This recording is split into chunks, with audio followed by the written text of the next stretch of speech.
महाराष्ट्रातील सुज्ञ नागरिक, संविधानप्रेमी आपण सर्वजण मित्र, 26 नोव्हेंबर 2021 रोजी संविधान दिनाच्या निमित्तानं भारतीय राज्यघटनेचं राष्ट्रबांधणीमध्ये योगदान आणि गेल्या 72 वर्षामध्ये संविधानाचं औचित्य साधून या देशामध्ये कशा प्रकारची वाटचाल झाली त्याची एक धावती समीक्षा आणि त्याचबरोबर या 72 वर्षाच्या कालखंडामध्ये काही घटना घडायला नको होत्या, धोरणं धरायला नको होती, अशा प्रकारची सुद्धा मांडणी आपण या चर्चेमध्ये करणार आहोत. त्याशिवाय भविष्यात आपल्याला आणखी कोणते प्रिकॉशनरी मेजर्स घटनात्मक राष्ट्र उभारणी करताना राज्यकर्ता वर्ग, राज्यकर्ते, घटनात्मक संस्था आणि या देशातील सर्व जबाबदार नागरिक यांनी कोणकोणत्या खबरदारीचे उपाय घेणं गरजेचं आहे याचा आपण एक धावता एक विमर्श म्हणा, आढावा म्हणा, आपण या निमित्तानं या माझ्या व्याख्यानामध्ये आपण घेणार आहोत. सर्वप्रथम आपल्याला सगळ्यांना संविधान दिनाच्या हार्दिक शुभेच्छा. हळूहळू का होईना, उशिरा का होईना, आपल्या देशामध्ये संविधान दिन साजरा करण्याची पद्धत सुरू झाली, ही फार चांगली गोष्ट आहे.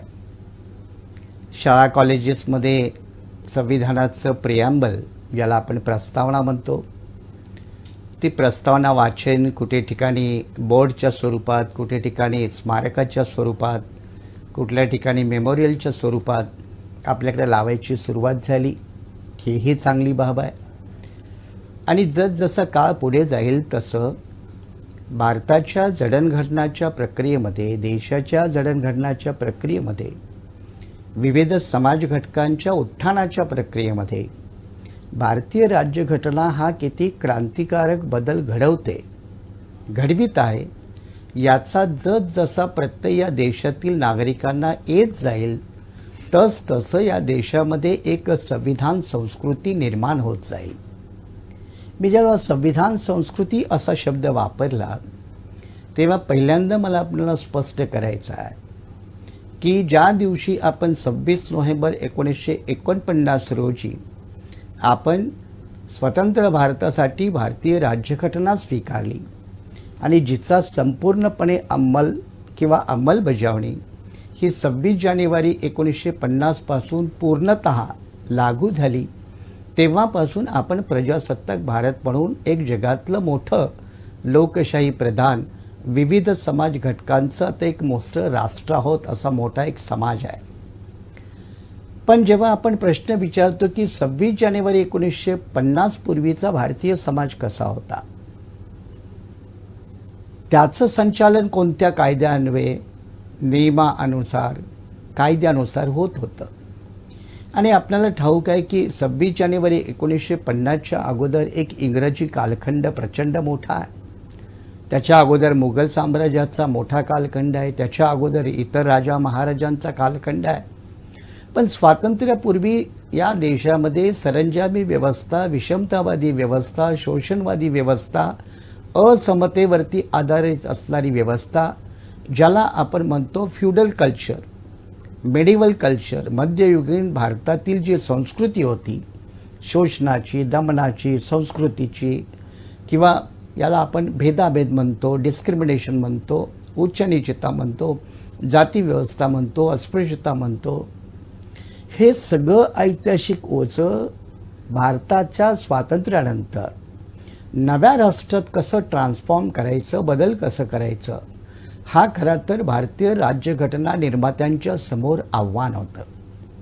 आणि ते आव्हान पेलताना भारतीय संविधानकर्त्यांनी 2 वर्ष 11 महिने 17 दिवस भारताच्या संविधान सभेत सातत्याने याविषयी चर्चा करून एक ऐतिहासिक क्रांतिकारक असा दस्तऐवज, ज्याला आपण कधी कधी म्हणतो एक राष्ट्रीय करार आहे, एक नॅशनल चार्टर आहे, राष्ट्राचा हा करारनामा आहे, हा राष्ट्राचा एक करार आहे, हा राष्ट्रीय एक दस्तऐवज आहे. आणि या दस्तऐवजाच्या माध्यमातून आगामी स्वतंत्र भारताची निर्मिती नवीन लोकशाही मूल्याच्या आधारावर कशी करता येईल याचा जो रचनात्मक आराखडा आहे तो राज्यघटनेनं आपणाला दिला. खरं तर राज्यघटना म्हटलं की कायदेशीररित्या असं म्हणतात की एखादा देश जेव्हा नवीन सुरुवात करतो तेव्हा त्याला नव्या राज्यघटनेची गरज असते, कायदा प्रक्रियेची एक चौकटीची गरज असते. आणि अशा वेळेला भारतानं जेव्हा इंग्रजांच्या जोखडातून मुक्त झाल्यानंतर नवीन समाज निर्मिती, याला आम्ही कधीकधी रिकन्स्ट्रक्शन म्हणतो, पुनर्रचना, हा पुनर्रचना भारतीय समाजाचा कसा असावा याचा एक राष्ट्रीय स्तरावरती सर्वसंमत असलेला एक दस्तऐवज म्हणजे भारतीय राज्यघटना.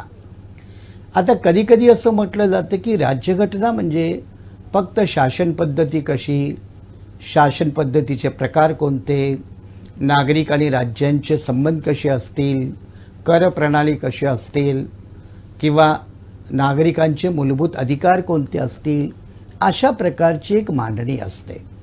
किंवा ज्या राज्यघटनेच्या माध्यमातून ज्या घटनात्मक संस्था निर्माण होतात त्या संस्थेतल्या पदावरती विराजमान झालेल्या माणसांच्या जबाबदाऱ्या कोणत्या, त्यांच्या मर्यादा कोणत्या, त्यांची अकाउंटेबिलिटी कोणती, आणि याच प्रक्रियेमध्ये ते देशाला जबाबदार असतील, नागरिकाला जबाबदार असतील, संसदेला जबाबदार असतील की राज्यघटनेला जबाबदार असतील, अशा प्रकारची एक मांडणी असते. जेव्हा आपण भारतीय राज्यघटनेकडे पाहतो तेव्हा मी तुम्हाला म्हणालो की अगदी मध्ययुगीन भारतातील समाजव्यवस्था, जनजीवन याला एकदम ऐतिहासिक क्रांतिकारकरित्या नव्या मानवी मूल्याच्या आधारावर, लोकशाहीच्या तत्वावर, समता, स्वातंत्र्य, बंधुता, न्यायाच्या सिद्धांतावर अशा समाजाची निर्मिती करणं हे फार ॲडव्हान्स होतं, फार क्रांतिकारक होतं. आणि ते क्रांतिकारक पाऊल नेमकं भारतीय राज्यघटनेनं उचललं. आणि म्हणूनच तर जगामध्ये 19व्या शतकामध्ये जी स्वतंत्र राष्ट्र झाली किंवा 20व्या शतकामध्ये जी राष्ट्र स्वतंत्र झाली, त्या 20व्या शतकातील स्वतंत्र राष्ट्राच्या यादीमध्ये भारतीय राज्यघटनेला अग्रस्थान दिलं जातं. आणि it is one of the finest constitution in the world असं जे म्हटलं जातं त्याचं कारण असं की भारतीय समाजाच्या मूलभूत बदलाच्या प्रक्रियेमध्ये आजपर्यंत भारतीय राज्यघटनेनं एक क्रांतिकारक, एक हिस्टॉरिकल, एक माइलस्टोन योगदान दिलेलं आहे. आणि जेव्हा मी योगदान म्हणतो तेव्हा मी स्पष्टपणे म्हणेन की पहा, आपल्याला 1950 पूर्वी अस्पृश्यता पाहणं गुन्हा होता का? अजिबात नाही. पण जेव्हा राज्यघटना सुरू झाली संपूर्णपणे ते नष्ट करण्यात आलं. एकाच कलमाच्या झटक्यानं अस्पृश्यता पाहणं बंधनकारक झालं. स्त्री पुरुष भेदाभेद हा आपला जवळजवळ ऐतिहासिक किती शतकानुशतकांचा प्रवास आहे. परंतु भारतीय राज्यघटनेनं स्त्री आणि पुरुषाला एका समता समानतेच्या नाथ्यामध्ये गुंपलं आणि एक समतेच्या दिशेनं नवीन समाज निर्माण कसा होईल याच्याकडे वाटचाल केली. किंबहुना बंधुआ मजदूर असतील किंवा वेट बिगारी असतील किंवा फोर्सिबल लेबर जी काय पद्धती असते, एक्सप्लॉयटेशन होतं, शोषण होतं, अशा सगळ्या पद्धतीला एकाएक आळा घातला तो भारतीय राज्यघटनेनं. आणि म्हणून म्हटलं जातं की हा एक ऐतिहासिक दस्तऐवज आहे, क्रांतिकारक बदल आहे. पण जेव्हा क्रांतिकारक बदल असा राज्यघटनेच्या माध्यमातून घडला तेव्हा काही लोक स्वाभाविकपणे नाराज होणं स्वाभाविक होतं. ते का नाराज झाले असतील याची थोडी कल्पना आपल्याला असलीच पाहिजे की भारतीय राज्यघटनेच्या निर्मितीनंतर काही मुठभर लोकांचं शतकानुशतकं, वर्षानुवर्ष, हजारो वर्ष ज्यांचं वर्चस्व प्रस्थापित झालेलं होतं, त्यांचं एक वर्चस्व जे होतं ते नष्ट झालं. आणि त्यामुळे तो वर्ग साहजिकच दुखावला गेला. आणि अशा दुखावलेल्या वर्गाकडून भारतीय राज्यघटनेवरती टीका देखील करण्यात आली, तिच्या निर्मितीच्या प्रक्रियेमध्ये करण्यात आली. डॉक्टर बाबासाहेब आंबेडकर जे भारतीय राज्यघटनेचे प्रमुख शिल्पकार आहेत त्यांच्यावरती टीका करण्यात आली. परंतु जेव्हा आपण 72 वर्षाच्या प्रवासानंतर भारत एक देश आणि एक नवीन समाज म्हणून या सगळ्या जडणघडणच्या प्रक्रियेकडे पाहतो, तेव्हा भारतीय राज्यघटनेनं एक नवा भारत दिला, एक नवा भारतीय संस्कृती दिली, ज्याला आम्ही संविधानिक संस्कृती म्हणतो किंवा आपण सगळेजण एक संविधानिक संस्कृती म्हणतो, कॉन्स्टिट्यूशनल कल्चर म्हणतो. ती कॉन्स्टिट्यूशनल कल्चर भारताच्या उभारणीमध्ये एक अतुलनीय योगदान आहे. घटनाकारांचा आहे, डॉक्टर बाबासाहेब आंबेडकरांचा, इतर सर्व घटना समितीच्या सदस्यांचा. हे जेव्हा आपण अधोरेखित करतो याचा आणखी एक कारण बघा की जेव्हा भारतीय राज्यघटना निर्माण होण्याची प्रक्रिया 1946 म्हणजे 9 डिसेंबर 1946 ही घटना समितीची पहिली बैठक, 46 सालच्या या प्रांतिक विधिमंडळाच्या निवडणुका झाल्या आणि त्यांच्याद्वारे संविधान सभेचे सदस्य निवडले गेले. आणि ही संविधान सभा 9 डिसेंबर 1946 पासून ते 25 नोव्हेंबर 1949 हे बाबासाहेबांचं अंतिम भाषण आणि 26 नोव्हेंबर 1949ला आपण राज्यघटना स्वीकृत केली. म्हणजे या कालखंडामध्ये देशामध्ये अनेक उथलपुथल झाले. जेव्हा मी देश हा शब्द वापरतो तेव्हा आपण 46 ते 49 किंवा 47 या दरम्यान देश म्हणून काही पूर्णत्वाच्या प्रक्रियेला नव्हतो. कारण अनेक राजे महाराजे होते, त्यांची स्वतंत्र राज्य होती. जसे हैदराबादचे नवाब होते तसे जम्मू काश्मीरचे राजे होते, सौराष्ट्रासारख्या ठिकाणी अनेक राज्ये होते. देशात राजा महाराजांचं एक प्रचंड मोठं भांडार होतं. अशा वेळेला एक नवीन राष्ट्र निर्माण करणं आणि जातीजातीत अनेक भेदाभेदामध्ये शोषणाच्या आधारावर विखुरलेला समाज, त्याला एकजिन्सी बनवणं म्हणजे इथल्या माणसांना नागरिक बनवणं, ही सुद्धा प्रक्रिया तेवढी सोपी नव्हती. आणि त्यामध्ये भारताच्या फाळणीनं अनेक बिकट प्रसंग निर्माण केले असताना हा जो ऐतिहासिक दस्तऐवज बनवला गेला आणि तो बनवत असताना देशाच्या सीमा ठरलेल्या नव्हत्या. या देशामध्ये कोणते भाग असतील हे ठरलेलं नव्हतं.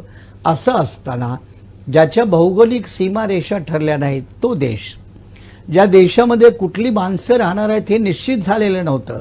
कारण त्याला गोवासुद्धा आपल्या भारतामध्ये नव्हता, सिक्कीम हा आपल्या भारतामध्ये नव्हता. अनेक राजे महाराजे हे स्वतंत्र होऊ पाहत होते.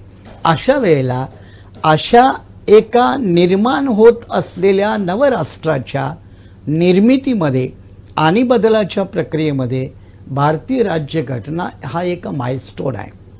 हे एक रिव्हॉल्युशनरी डॉक्युमेंट आहे. हा एक राष्ट्रीय करार आहे.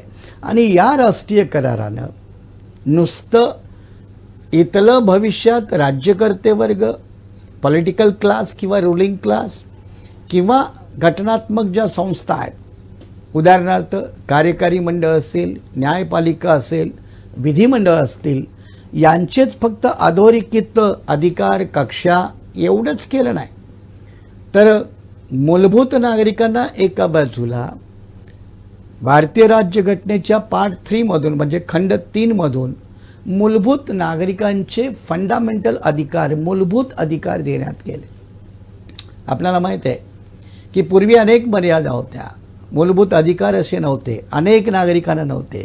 मग तो केरळचा भाग असू द्या, गुजरातचा असू द्या किंवा महाराष्ट्रातील काही देखील भाग असू द्या, मूलभूत नागरिकांना अधिकार नव्हते.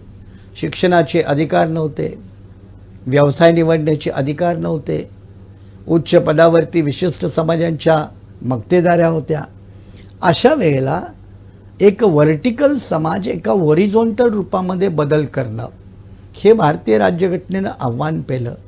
आणि एका बाजूला पॉलिटिकल स्ट्रक्चर, राजकीय व्यवस्थेचा डोलारा उभं करत करत एक नवीन समाज व्यवस्था या देशामध्ये कशी निर्माण होईल हे राज्यकर्त्यांच्या साठी एक मार्गदर्शक म्हणून भारतीय राज्यघटनेनं काही तत्व भारतीय राज्यघटनेच्या खंड क्रमांक 4 मध्ये समाविष्ट करून राज्यांना निर्देश दिले. म्हणजे बघा की नुसता राजकीय व्यवस्थेचा डोलारा भारतीय राज्यघटनेनं मांडला नाही, जसा हा मांडला तसं नागरिकांचे मूलभूत अधिकार निश्चित केले गेले. दुसऱ्या बाजूला राज्यानं काय करावं आणि काय करू नये अशी मार्गदर्शक तत्व राज्यघटनेच्या 4थ्या भागामध्ये घालण्यात आली. या देशातली न्यायव्यवस्था कशी असावी, ती स्वतंत्र कितपत रूपाने असावी आणि या स्वतंत्र न्यायपालिकेची मूळ जबाबदारी म्हणजे भारतीय राज्यघटनेची मांडणी करणं, त्याचं एक्सप्लेनेशन करणं, इंटरप्रिटेशन करणं. ही भारतीय राज्यघटनेची इंटरप्रिटेशनची भूमिका सर्वोच्च न्यायालय, देशातील इतर हायकोर्ट्स यांच्यावरती जबाबदार असल्यामुळं या न्यायपालिकेच्या प्रक्रियेमध्ये निष्पक्ष स्वतंत्र प्रवृत्तीची, न्यायिक स्वभावाची माणसं कशी येतील याचा देखील भारतीय राज्यघटनेने विचार केला. त्याचबरोबर जेव्हा भारत हा एक जिन्सी समूहाचा देश नाही, होमोजिनियस माणसांचा देश नाही, हा अगदी प्लुरल पद्धतीची म्हणजे विविधता असणाऱ्या भाषा, प्रांत, जाती, धर्म याची एक प्रचंड महाकाय लॅबोरेटरी असल्यामुळं अशा देशामध्ये एकतेचं सूत्र कसं एक मजबूत रूपाने करता येईल, मग त्याच्यासाठी कार्यालयाची भाषा कोणती असावी, लोकांच्या राज्यभाषा कोणत्या असाव्यात, बोलीभाषेचा कितपत वापर व्हावा, या सगळ्यातला विचार करून राज्यसुद्धा कशी निर्माण व्हावीत, या सगळ्या बाबतीत भारतीय राज्यघटनेनं मार्गदर्शन केलं. त्याचसोबत मी म्हटलं ना की भारत एक महाकाय लोकशाही प्रधान देश बनला, पण ही लोकशाही एकसंघ टिकवण्यासाठी काही कालखंडामध्ये अशी परिस्थिती उद्भवेल की ज्यावेळेला राज्य आणि केंद्रांचा संघर्ष निर्माण होईल.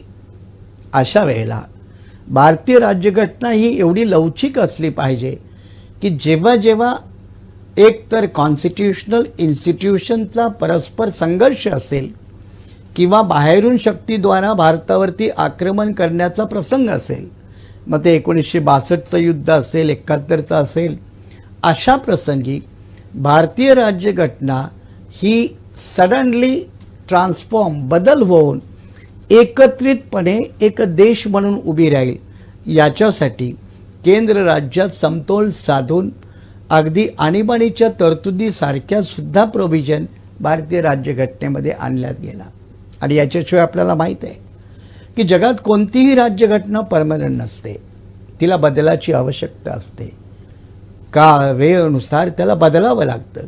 आणि म्हणून भारतीय राज्यघटनेच्या निर्मात्यांनी सुद्धा राज्यघटनेमध्येच अशी सोय करून ठेवली की आवश्यकतेनुसार भारतीय राज्यघटनेमध्ये राज्यकर्त्यांना काही बदल करता येतील, त्याच्या काही चौकटी ठरल्या जातील, पण ते बदल योग्य आहेत की नाहीत हे शेवटी सुद्धा न्यायपालिका ठरवेल.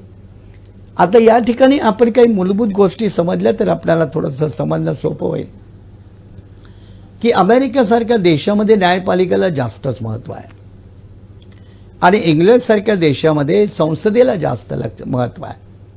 आपल्याकडं या दोन्हीपेक्षा राज्यघटनेला जास्त महत्त्व आहे. इंग्लंडमध्ये असं म्हणतात की तिथली पार्लमेंट सर्वोच्च आहे, सुप्रीम आहे. आपल्याकडेही काही माणसं म्हणतात की आपली पार्लमेंट सुप्रीम आहे, सर्वोच्च आहे. असं नाही आहे, कायदेशीरित्या तसं नाही. आपली राज्यघटना सुप्रीम आहे आणि राज्यघटनेच्या अंतर्गत काम करणारी ही घटनात्मक संस्था आहेत. मग ते विधिमंडळ असेल, कार्यकारी मंडळ असेल, न्यायपालिका असेल, इलेक्शन कमिशन ऑफ इंडिया असेल, कॅग असेल, आणखी अनेक प्रकारच्या घटनात्मक संस्था असतील. त्यामुळे आपल्याकडं सुप्रीम काय आहे तर राज्यघटना. आणि म्हणून राज्यघटना हा ऐतिहासिक दस्तऐवज आपल्या भारतातील सर्व कायदेशीर आणि घटनात्मक संस्थांना बंधनकारक आहे. त्यांचा कारभार त्याच्याच तत्वानुसार चालत असतो. आणि म्हणून आपल्या राज्यघटनेच्या निर्मात्यांनी एक खबरदारी घेतली. अमेरिकन राज्यघटनेपासून एक धडा घेतला, इंग्लंडमधल्या लोकशाही प्रक्रियेपासून, त्या घटनेपासून दुसरा धडा घेतला आणि आपली राज्यघटना बनवताना ही system of checks and balances, म्हणजे जर आपल्याकडील एखादं घटनात्मक विधिमंडळाने जर चुकीचा कायदा बनवला तर तो कायद्याला रद्द करण्याचा अधिकार न्यायपालिकेला आहे किंवा बरोबर करण्याचा अधिकार न्यायपालिकेला आहे. आणि जर न्यायपालिकेनं जरी काही चूक केली तर ती दुरुस्त करण्याचा अधिकार हा विधिमंडळाला आहे, कायदी मंडळाला आहे. पण याच्याही सोबत अगदी आपल्या देशाचे गव्हर्नर असतील, राष्ट्रपती असतील, ही सगळी मोठी पदं, या पदावरच्या व्यक्तींनी देखील अगदी आपला घटनात्मक अधिकार वापरून जर चुकीचे निर्णय घेतले किंवा चुकीच्या पद्धतीनं ते अधिकार वापरले, उदाहरणार्थ इमर्जन्सी असते, तर सध्या भारतीय राज्यघटनेच्या सर्वोच्च न्यायालयानं मांडणी केलेल्या इंटरप्रिटेशनमधून असे देखील अधिकार गव्हर्नर असो, राष्ट्रपती असोत, यांचे देखील रोखता येतात. याचाच अर्थ भारतीय संविधानाअंतर्गत अशी एक कायदेशीर संविधानात्मक चौकट आहे की या ठिकाणी नागरिक असेल, राज्यकर्ते असतील, राजकीय पक्ष असतील, विधिमंडळ असतील, कार्यकारी मंडळ असतील, अगदी राज्यपाल असतील, अगदी राष्ट्रपती असतील, यांना कुणालाही चूक करता येत नाही, अशा प्रकारची एक व्यवस्था आहे. अगदी न्यायालयाचे न्यायमूर्तींनी देखील जरी चूक केली तरी त्यांना देखील काढून टाकण्याची पार्लमेंटच्या माध्यमातून एक व्यवस्था राज्यघटनेने दिलेली आहे. याचाच अर्थ एक सर्वार्थानं एक परिपूर्ण मॉडेल, एक उत्तम शासन प्रकार करून जुन्या जाणत्या सरंजामी जातीयवादी पद्धतीत अडकलेल्या समाजाला आधुनिक मानवी जीवन मूल्याच्या, लोकशाही मूल्यांच्या तत्वावरती कसं उभं करावं असा डोलारा म्हणजे भारतीय राज्यघटना आहे. परंतु 72 वर्षाच्या कालखंडामध्ये राज्यघटनाकारांनी, राज्यघटनेनं जे काही अपेक्षित केलं ते सगळंच घडलं असं नाही. अनेक वेळा इथला राज्यकर्ता वर्ग यांनी परस्पर विरोधी भूमिका घेतल्या, राज्यकर्त्यांनी घेतल्या, राज्याने दिलेले आदेश पाळले नाहीत. हे देखील आपल्याला गेल्या 72 वर्षाच्या इतिहासामध्ये आढळतं. त्याचं कारण असं की आपल्या देशामध्ये अजूनही तत्कालीन आपली संविधानपूर्व संस्कृती आणि वर्तमानकालीन संविधान संस्कृती याच्यामध्ये टकराव होतोय. अजूनही आपल्या भारतातील काही माणसांची मानसिकता, जनमत हे अजून संविधान संस्कृतीला स्वीकृती देत नाही, मान्यता देत नाही. उदाहरणार्थ स्त्री पुरुष समता, ज्याला आपण जेंडर जस्टिस म्हणतो, अनेक लोकांना हे अजून मान्य नाही. जाती जातीतील भेद, अस्पृश्यतेसारखे कलंक दूर करून सर्व समान आहेत, अजून काही लोक मानायला तयार नाहीत. अजूनही काही लोक आपली जन्मजात सत्तेची मक्तेदारी नष्ट होऊन भारतीय राज्यघटनेने एका नव्या राष्ट्राचा पाया घातलाय, या तत्वाला ते अजूनही मान्य न करता कोणी राजा असतो, कोणी नवाब असतो, कोणी राणी असते, कोणी महाराणी असते आणि घटनेच्या विरोधात त्यांचा जीवनक्रम सुरू असतो. त्याला काही प्रमाणात समाजमन देखील पाठिंबा देतं, समाज घटक पाठिंबा देतात, ज्यांचे त्याच्याशी हितसंबंध गुंतलेले असतात. आणि याच हितसंबंधाच्या पोटी भारतीय राज्यघटनेनं या समाजासाठी काय काय करायला सांगितलं होतं त्यामध्ये थोडा थोडा खंड पडत गेला. उदाहरणार्थ भारतीय राज्यघटनेच्या मूळच्या कलम क्रमांक 45 नुसार घटनाकारांनी या देशातल्या राज्यकर्त्यांना एक आदेश दिला होता. काय आदेश होता?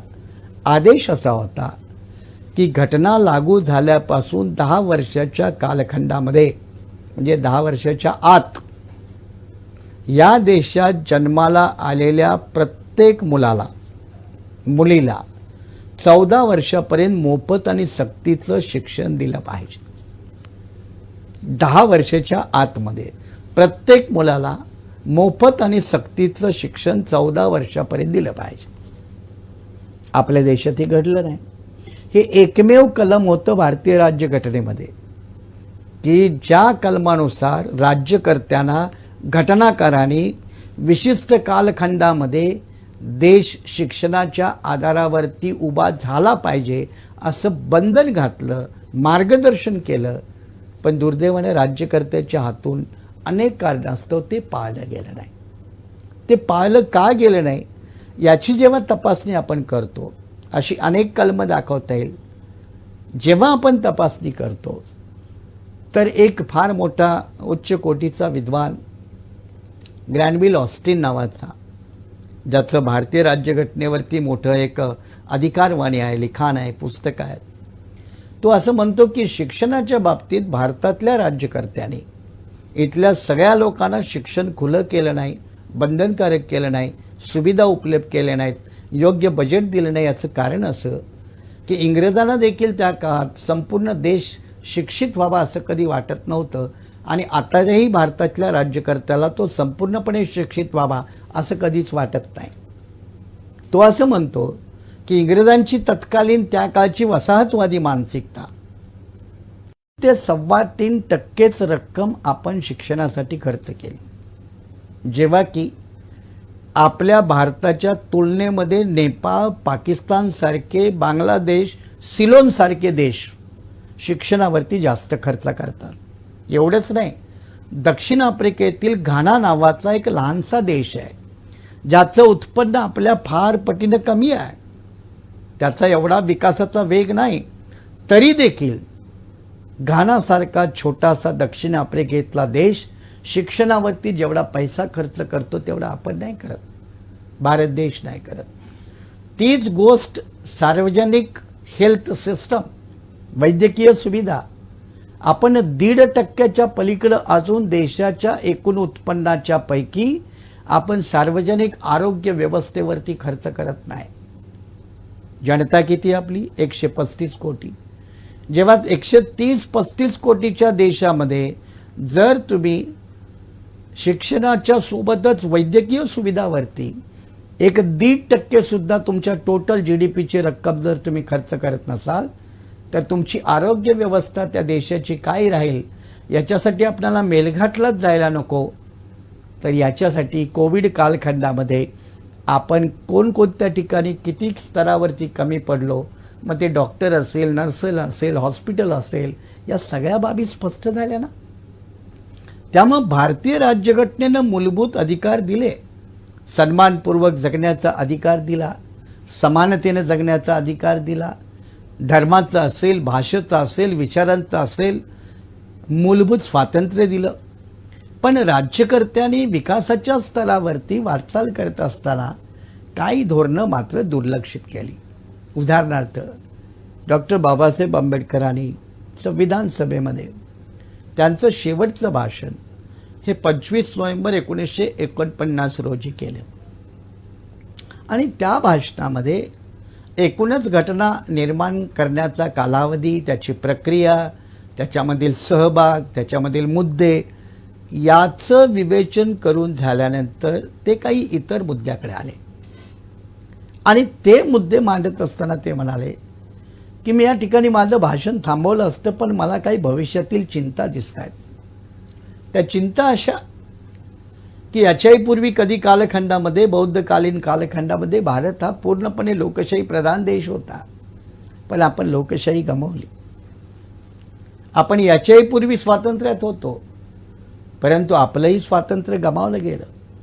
आपणाला ते 1947ला मिळालं, तरी आपल्या देशात ते 47ला मिळालं नाही, 2014ला मिळालं अशी म्हणणारी माणसं आहेत. ही आपल्याला वस्तुस्थिती नाकारता येत नाही. म्हणजे की स्वातंत्र्य मिळालं ही चांगली गोष्ट आहे, आनंदाची बाब आहे, पण स्वातंत्र्यासोबत आलेल्या जबाबदाऱ्यांचं काय. नागरिकांना देखील स्वातंत्र्य प्रिय आहे, पण त्या स्वातंत्र्यासोबतच जबाबदाऱ्या येतात, मूलभूत कर्तव्य येतात. त्या बाबतीत या देशातले लोक जबाबदार राहतील का, हा बाबासाहेब आंबेडकरांनी त्या काळी शेवटच्या भाषणात पहिला प्रश्न मांडला. पुढे तेही असं म्हणाले की कोणत्याही देशातील राज्यघटना यशस्वी होण्यासाठी त्या देशातल्या जनतेमध्ये संविधानिक मूल्य, संविधानिक नीतिमत्ता, घटनात्मक नीतिमत्ता हिचं पालन होणं गरजेचं असतं. मग प्रश्न आहे, गेल्या 72 वर्षामध्ये आपल्या देशातील नागरिकांनी, सर्वसाधारण जनतेनं, राज्यकर्त्यानं, घटनात्मक पदावरती बसलेल्या व्यक्तींनी ही घटनात्मक नीतीचं पालन केलं का, मूल्यांकन केलं का, की त्याचं उल्लंघन झालं. हा देखील एक महत्त्वाची चिंता बाबासाहेब आंबेडकरांनी व्यक्त केली. पुढे बाबासाहेब आंबेडकर हेही म्हणाले की आपण लोकशाही प्रधान देश असू, आणि त्यामुळं अनेक राजकीय पक्ष असतील, निवडणुकीचं राजकारण असेल.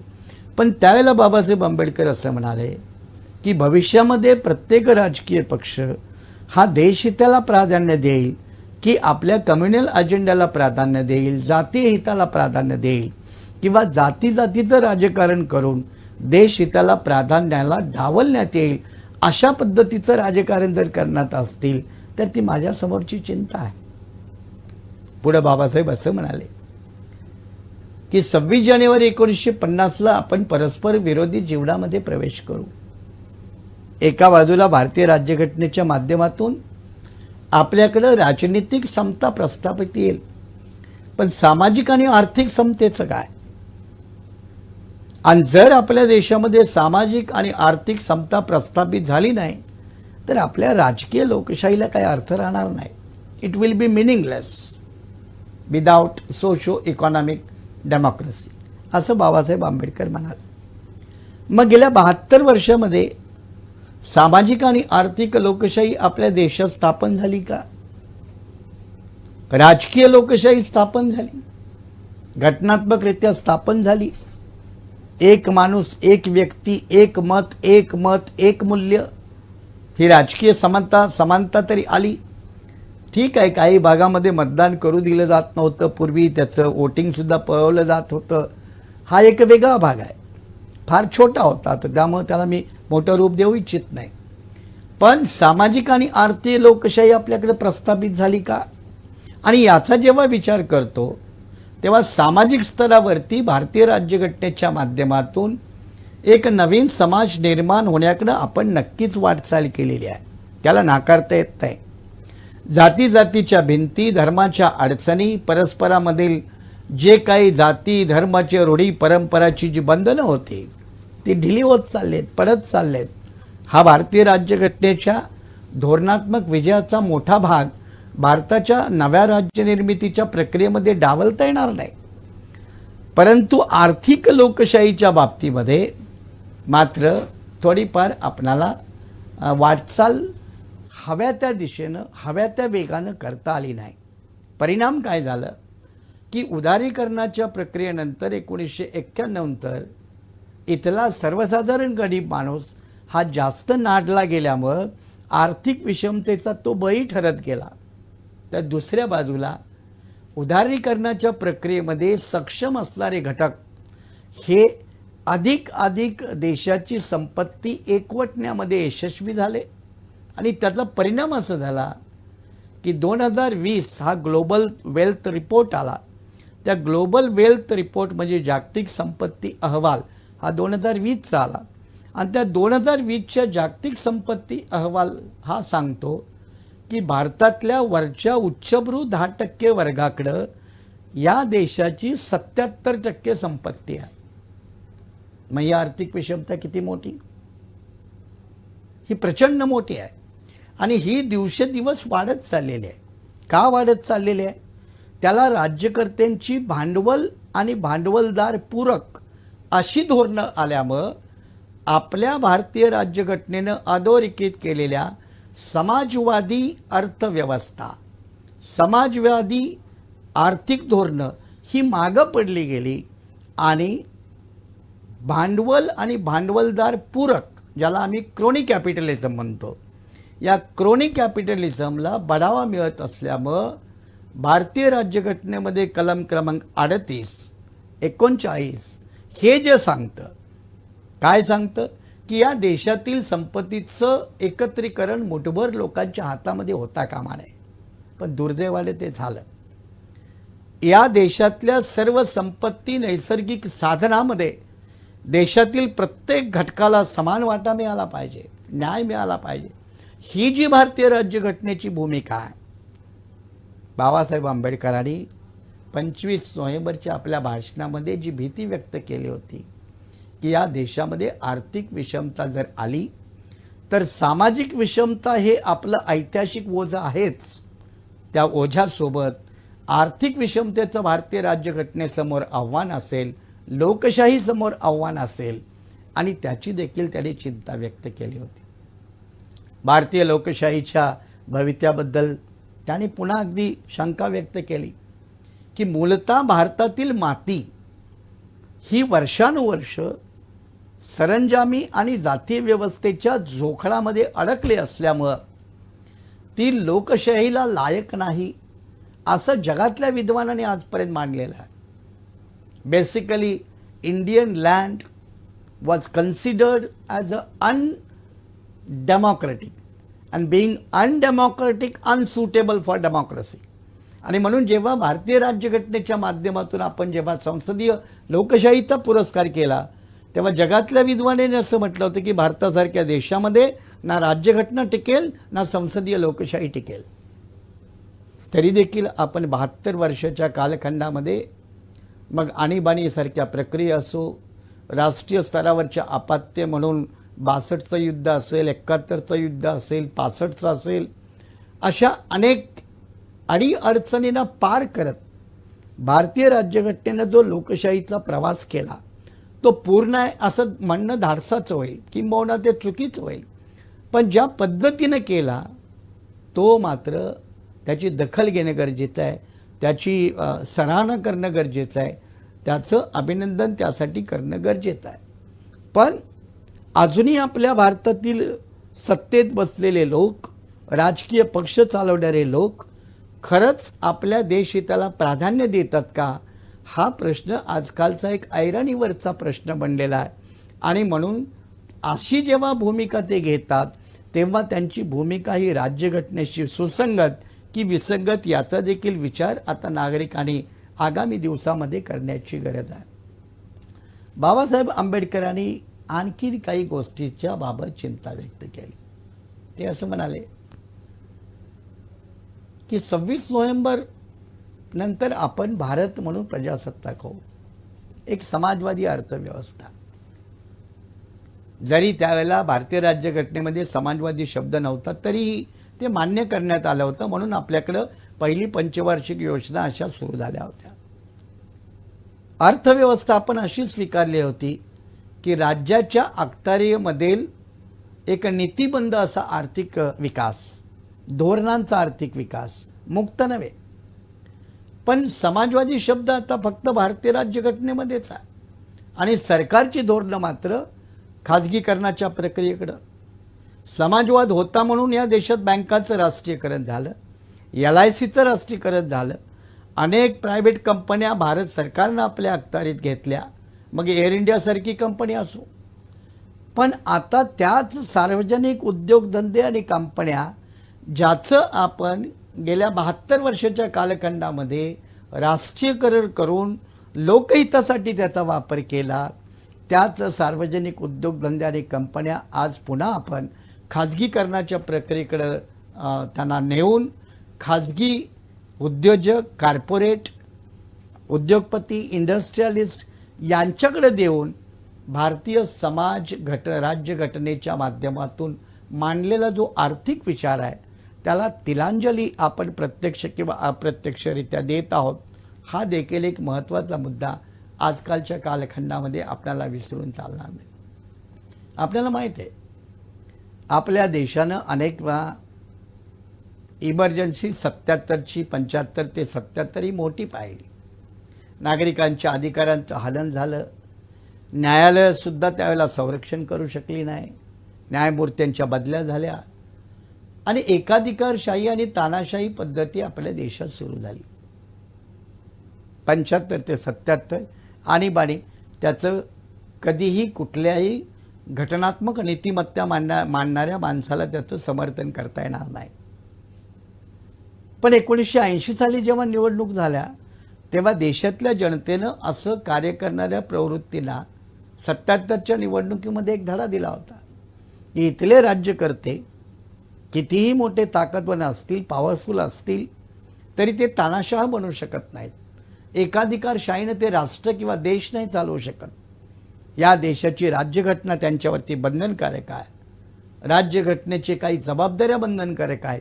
त्यामुळं अमर्याद स्वरूपाचा राज्यकर्ता या देशामध्ये निर्माण न होण्याचं कारण आजपर्यंत तो कितीही ताकदवारी असला तरी भारतीय राज्यघटनेनं त्याला अमर्याद न होऊ देण्याची एक घटनात्मक चौकट या देशामध्ये उभी केलेली आहे.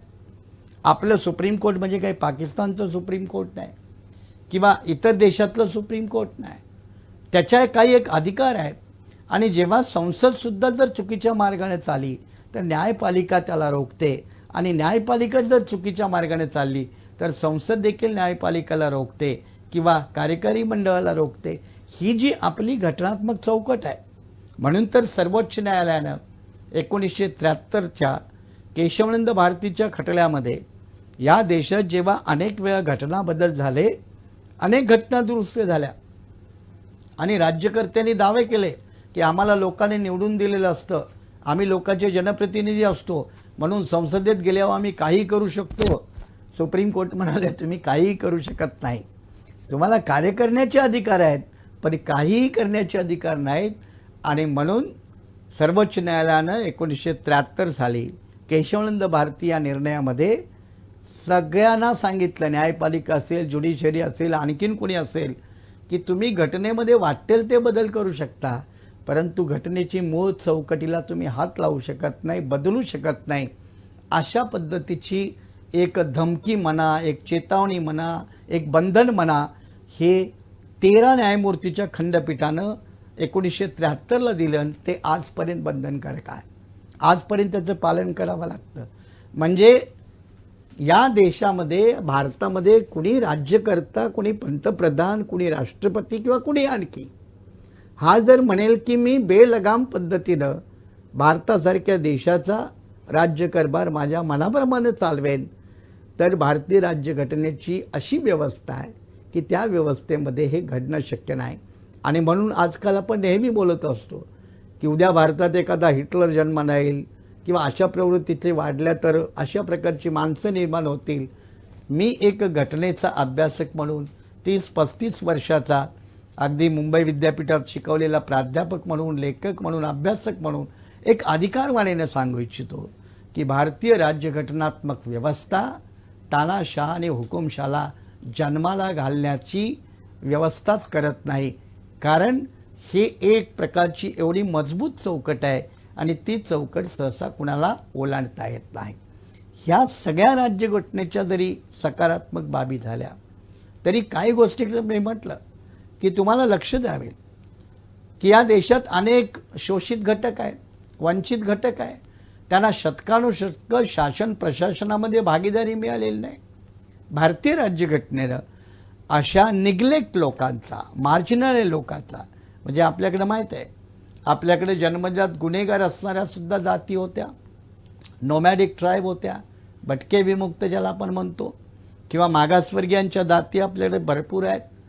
अशा वंचित असणाऱ्या, शोषित असलेल्या वर्गाला देशाच्या, राष्ट्राच्या प्रगतीच्या मूळ प्रक्रियेमध्ये मेनस्ट्रीममध्ये आणण्यासाठी, शासन आणि प्रशासनासाठी भागीदारी देण्यासाठी अगदी घटनात्मक आरक्षण व्यवस्थेच्या माध्यमातून समस्त हिंदू समाज घटक या कक्षातील महिलांना त्यांचे मूलभूत अधिकार देण्यासाठी.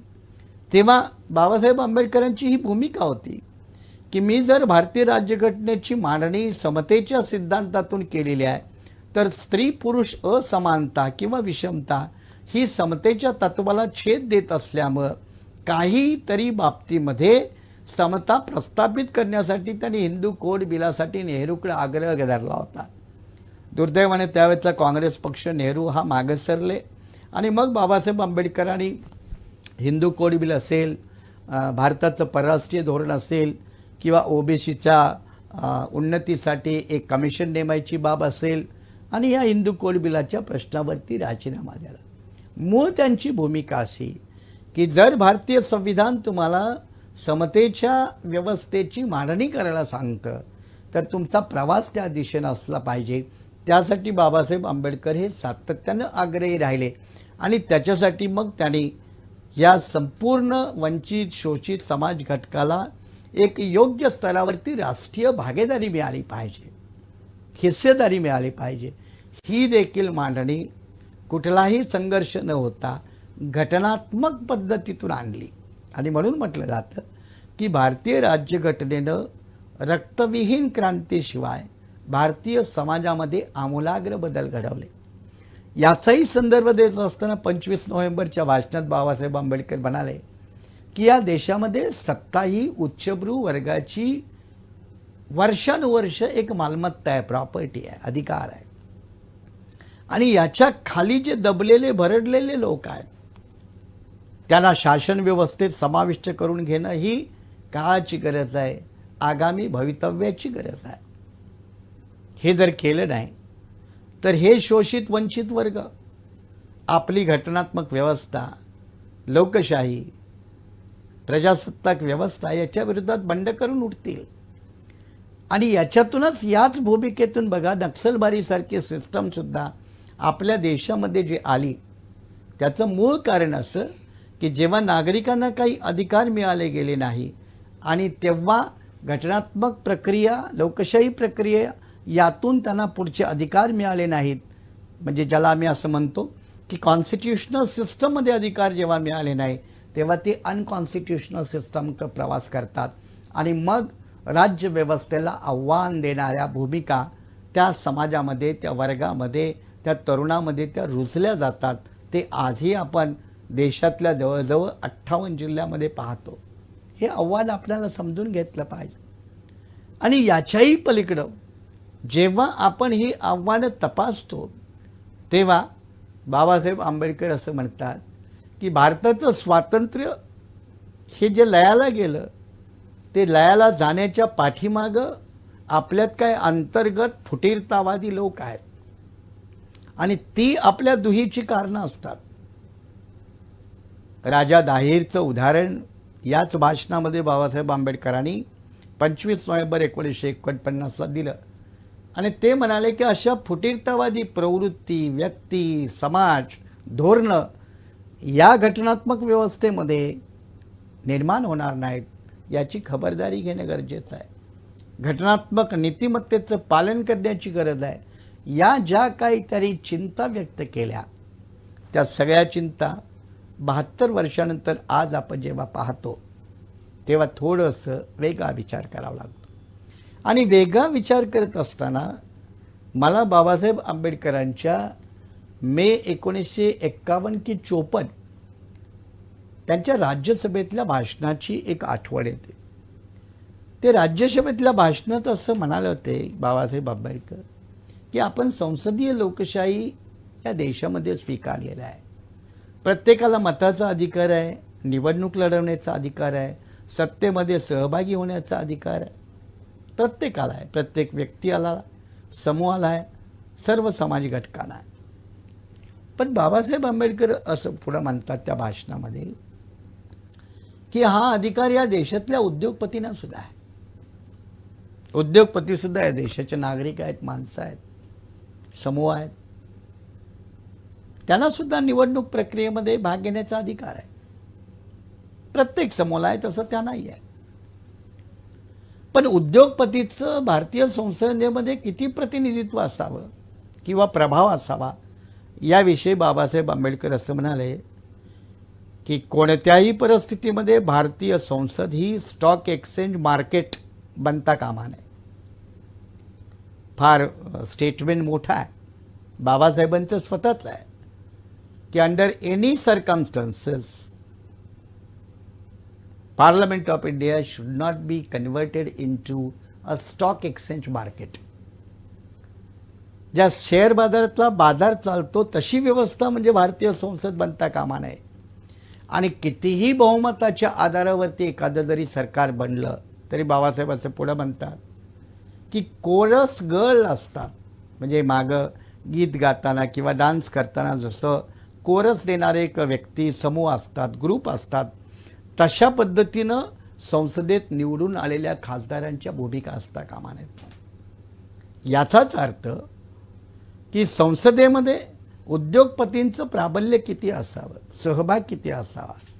आज जेव्हा भारताची आपण आर्थिक धोरणं पाहतो, ज्या धोरणांचा आपण परामर्श वारंवार घेतो, अलीकडं 3 शेती बिलाच्या संदर्भात आपण जवळजवळ 1.5 वर्ष आपण अनुभवला आणि जनमताच्या रेट्यापुढं भारताच्या पंतप्रधानांना सुद्धा ते 3 कायदे आम्ही परत घेत आहोत अशा प्रकारची घोषणा करावी लागली.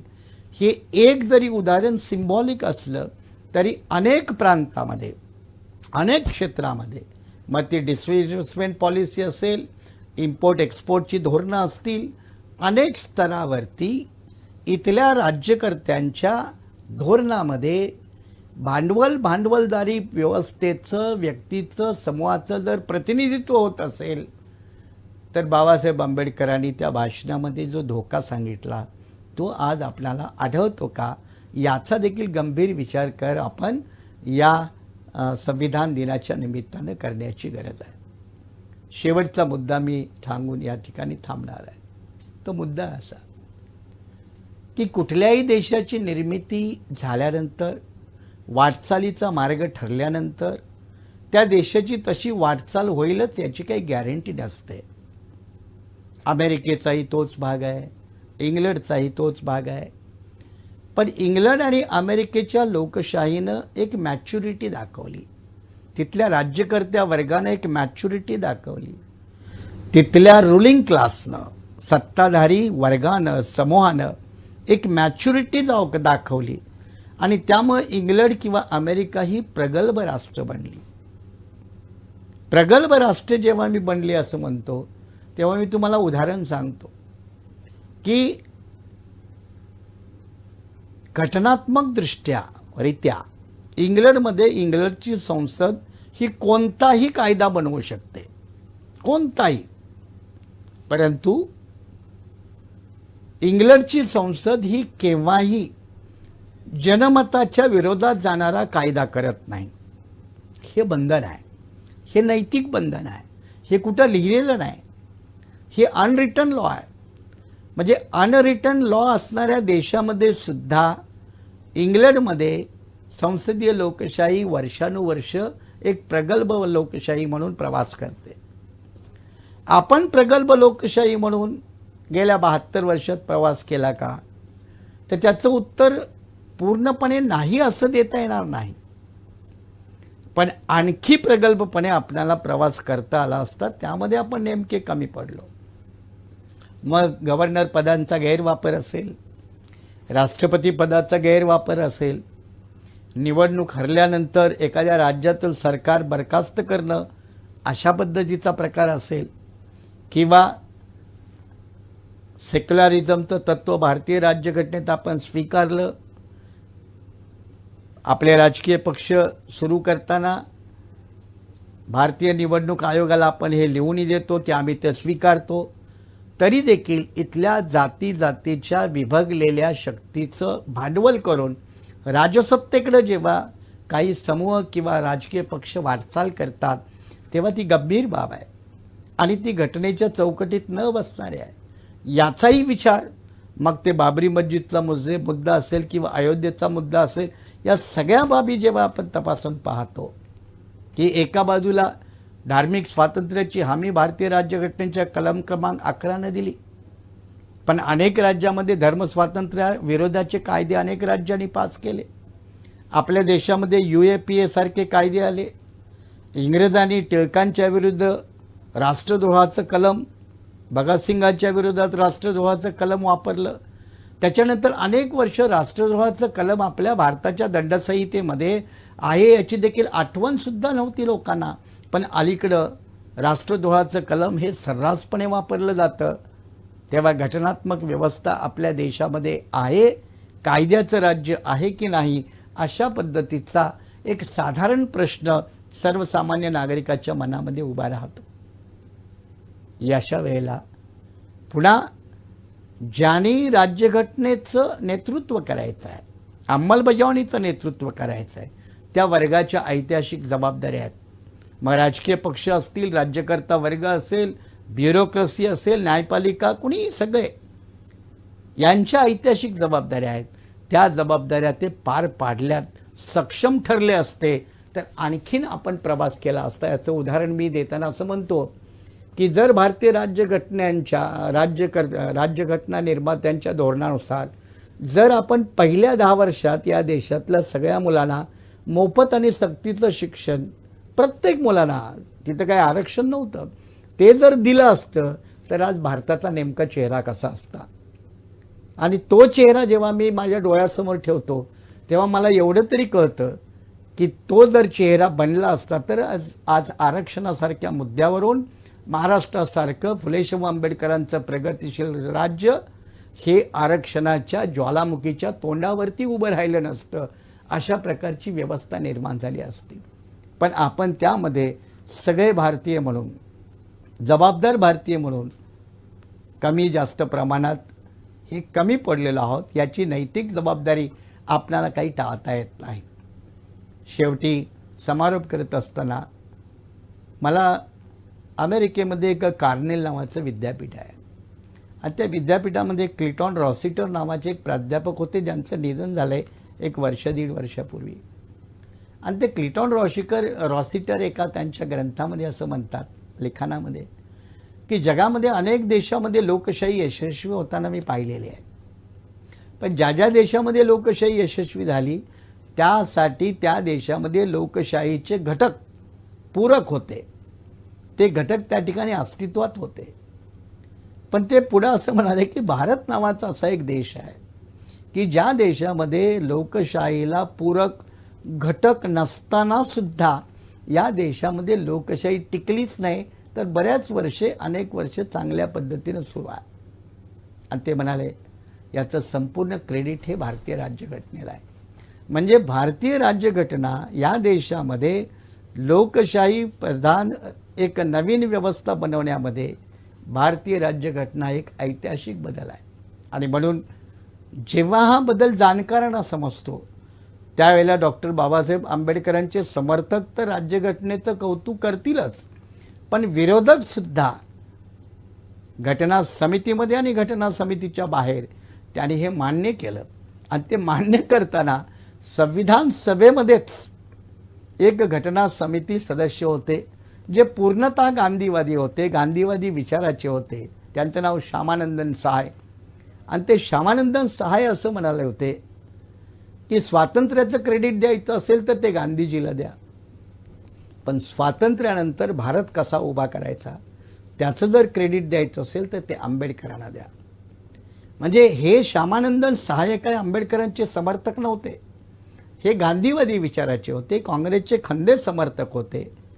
तरी देखील त्यांनी घटना समितीत हे नोंदवलं की the credit for the independence goes to Mahatma Gandhi, but the credit for the codification of independence, म्हणजे जे स्वातंत्र्य मिळालेलं आहे त्या स्वातंत्र्याचं एक नव्या राष्ट्रात रूपांतर करण्याची घटनात्मक जबाबदारी ही आंबेडकरांचं एक राष्ट्रीय योगदान आहे, राज्यघटनेचं योगदान आहे.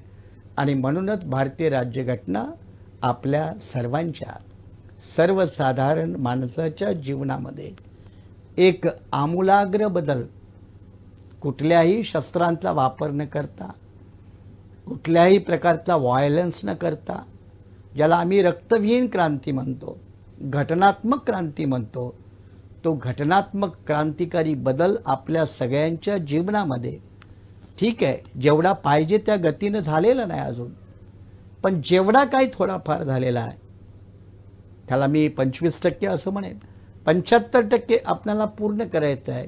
पण त्यामध्ये भारतीय राज्यघटना याचं जे योगदान आहे ते प्रचंड मोठा.